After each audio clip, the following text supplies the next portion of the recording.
What's going on, guys? So I wanted to talk to you today about how to make the best out of a block and spacer lift. Now, sometimes the block and spacer lift gets a bad rep, and that's usually from the off-road enthusiasts. But if you're like me and you don't do much off-road and what you really want is a lift to put on bigger tires, I think a block and spacer lift is just fine. I had the block and spacer lift, the 3.2 Ready lift to be exact, on my 2019 Toyota Tundra 4x4, and that did great. Had no issues with that. Sure, you got a little bit of a stiffer ride, but you eventually get used to that ride, and to be honest, on my Tacoma, it's actually not that bad. A couple of things you can do, like I said, to get the most out of your 3.2 Ready lift or any block and spacer lift is you're going to want to make sure you don't get a E-rated tire or 10 ply, 12 ply. You don't want to do that because you're going to have a stiffer ride even if you don't have a 3.2 Ready lift or a block and spacer lift. With that E-rated tire, it's going to be much stiffer, so you want to stay away from that. You're going to want to go with a 6 ply or a 4 ply tire, and that'll definitely help with the ride quality. As you can see here, I do have mud terrains and they are E-rated, and I'm going to be doing something about that very soon, so stay tuned for that.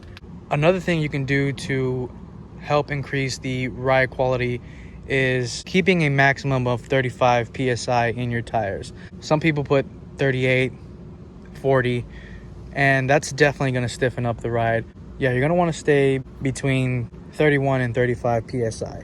I'm actually running what the door sill recommends, which is 32 psi. I'm well aware that these are not the tires that came with the truck, but since I lowered the psi from 36 all the way down to 32, I did notice quite a difference in ride quality. I don't feel as much bumps on the road, and it's definitely a softer ride. One other thing, you want to make sure that your 3.2 Ready lift comes with these shock extenders right here. That right there is a shock extender, and that definitely helps with the ride quality. I have a buddy of mine at work that didn't have those with his 3.2 Ready lift. I'm not sure if they came with his kit or not. They should have, but he was experiencing a stiff ride, and I let him know about these. He got them installed, and now he loves them. He loves the ride now. It's much better than it was before without the extensions. So yeah, you want to make sure you have those shock extensions installed with your 3.2 Ready lift. These are from Ready lift.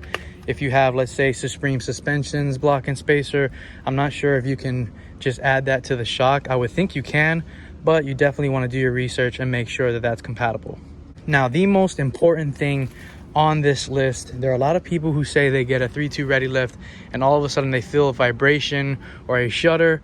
I had this happen to that same friend at work, and turns out that the person that installed the rear blocks actually had them installed backwards. Now, I have a little picture here that I drew. So what I mean by he installed them backwards is that the rear block is kind of shaped like this. It has a taper to it. So as you can see, the left side is smaller than the right side. That's the taper. You want to make sure that the left side, which is the smaller side, is pointing in that direction toward the cabin. So what I mean that he had them on backwards is that he had this side facing forward, which caused the shudder or the vibration. So once again, you want to make sure that that taper side is pointing forward. This actually happened to me as well. I had mine installed by Toyota, and I felt the shudder. They even told me about the shudder, said it was no big deal. You will get used to it. Yeah, when I took that thing out for the test drive, I could not believe how much shaking there was. I pulled over, went underneath the truck, and lo and behold, they had it on backwards. So I took it back. They faced the taper side forward, and it completely fixed the issue. No more vibrations, rode as smooth as possible. So this is one crucial thing. You want to make sure that that taper is facing forward, guys. I can't stress this enough. All right, everyone, that's pretty much my advice on making the best out of a 3.2 Ready lift or a spacer lift so that your ride isn't that stiff. I've been doing great with this 3.2 Ready lift, haven't had any issues. After having it installed for well over a year now, as you can see, still doing great, no rust. I love the lift. It only cost $250 on Amazon, and then I had it installed for around 600 bucks from Toyota with a warranty. So if that doesn't give you peace of mind, I don't know what will.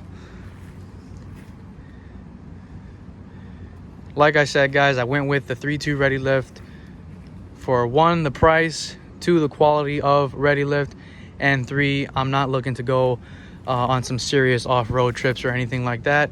Just wanted that ride height and to be able to put bigger tires. And speaking of bigger tires, guys, stay tuned to the channel because I'm gonna be doing a little bit of an upgrade. I do have 265/70/17 right now, currently Cooper Evolution MTs. Gonna be making a change, guys, so subscribe to the channel, hit that notification bell so you don't miss out on the upcoming mods, and I'll catch you guys later.